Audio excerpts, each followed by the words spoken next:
Ladies and gentlemen, hey, hi, how you doing? Welcome back to the channel. Thank you so much for stopping by. The sniper support meta within Warzone has definitely been evolving since launch, but more recently has really changed up, and we got a lot of really solid options to pair with something like the meta cat setup or the meta Moors setup, whatever your favorite sniper might be. And so today I wanted to break down the top 5 best sniper support guns in the game at the moment, starting first with one you might not have realized is actually incredibly efficient in the close range and especially in the mid range, and that is the SVA 545. Now you can use this thing either in the full auto mode where it's pretty reliable, pretty straightforward, or in the hyper burst mode, which is like no recoil, maybe a little bit more high skill just because you have to consistently tap your trigger and stay on target. But regardless of how you want to use it, I'd recommend basically the same setup here, and this thing for that mid range and like even some close range as mentioned, really good. So initially, for more sniper support style setups, I love the jack glassless optic as opposed to like a 2.5 times or something.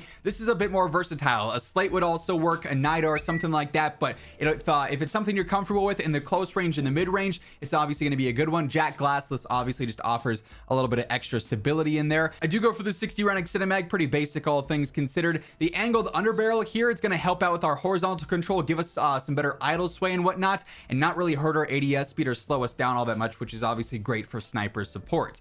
I do still use the precision barrel, better range, velocity, and control just to keep that versatility there. Then I go for the Kastov break, minimal ADS cons for better control, making the gun even easier to use. So you can be laser accurate, run and gun with this thing, and it's going to be phenomenal to pair with any sniper of your choice. And then in a pretty similar situation and with a pretty similar build, at number 4, I've got the Kastov 545. Yes, an MW2 gun is actually very good with sniper support here. The Kastov is just a super aggressive rifle. We've talked about this one before on the channel, and its close range and mid range is also incredibly competitive across the board. Yet again, I've got the glassless optic on here and the 60 round extended mag. Just like over on the SVA, I also have the F-Tac angled underbarrel, and I've got the Kastov break. Really, the only difference here is going to be our barrel, in which case I go for the Kastov 406. This is going to be better range and better velocity. Doesn't really add in any control, but this gun is so easy to use. That's okay. Also, it's got a lesser con for ADS speed than the 406 would if we wanted that better control. It's going to hurt our mobility a lot more, but this is going to obviously extend our range and our velo decently while also keeping us super aggressive. So personally,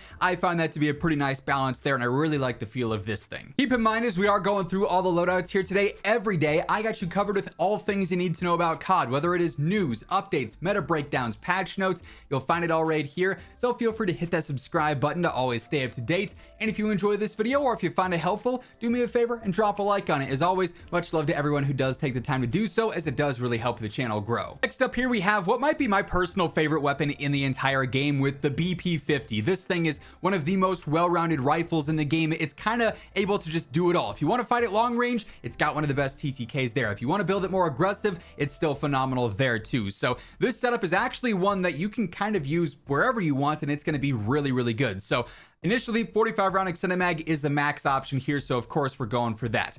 I love the Moat 40 stock, especially for a sniper support style build, because it's going to help out with control, but then also some mobility, general movement, strafe speed, and ADS speed. Those are 3 pretty clutch things, all things considered.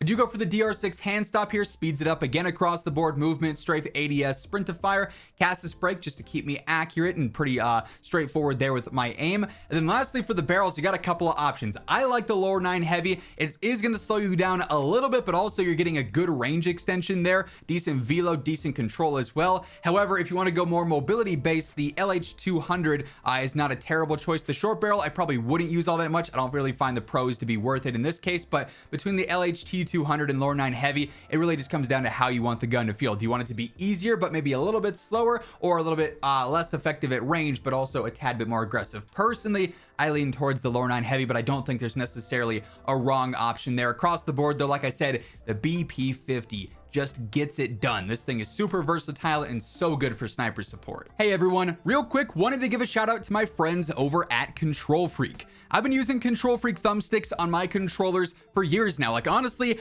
I feel like I can't play without them at this point.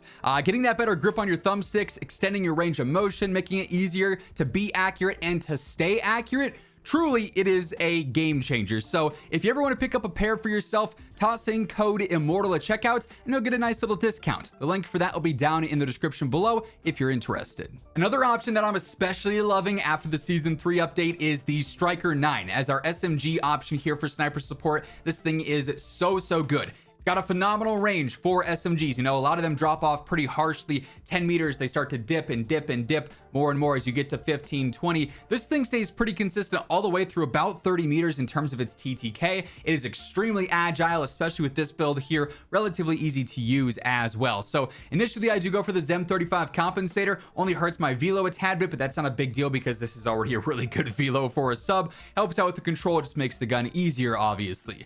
I do go for the Recon long barrel in this case. Extends my lethal damage range and my velo out some, so it's even better in the mid-range, obviously. That's clutch for sniper support.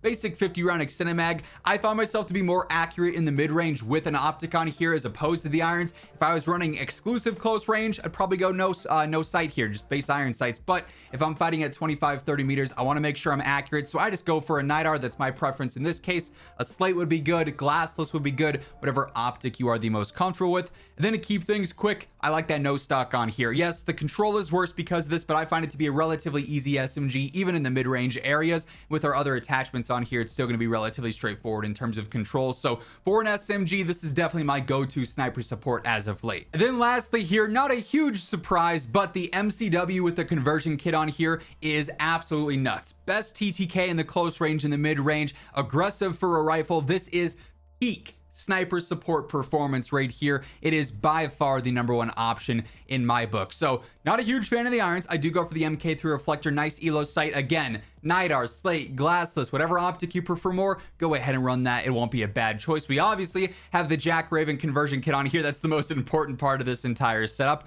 Unfortunately, with the conversion kit, we get our maximum mag for 40 here.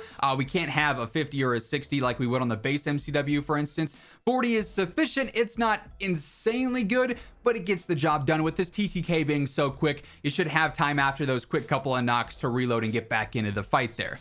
I do use the DR6 hand stop to speed things up. Obviously, keeps it super aggressive as a rifle, sort of SMG hybrid style build. Then lastly, for your muzzle, you can kind of mess around here. If you really care about staying off the radar, Spirit Fire suppressor or even the Shadow Strike suppressor is not a bad option. Zem 35 is of course always a good option for close range options, mid-range options here. The velo isn't phenomenal in this case. 456 isn't crazy good, which is why Castus Break 488 still mid tier, but gets the job done nicely. Also just makes it so easy to use, but you definitely have some options depending on what you value the most out of these specific like stat categories here in terms of what you think is going to be helpful for your playstyle and your level of comfortability with this thing. Regardless, as long as you're landing shots, this thing's got you covered. It is so lethal in that sniper support territory. So if you're looking to pair something with your favorite cat, set up your Moors, your Stalker, maybe further on down the road with a leaked Car 98K or something like that, these are the best options as of now. And that's gonna wrap things up. If you enjoyed the video, do me a favor and drop a like on it.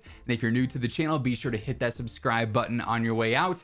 But once again, thank you so much for tuning in. And until next time, take it easy, have an awesome rest of your day, and I'll catch you later. Peace out.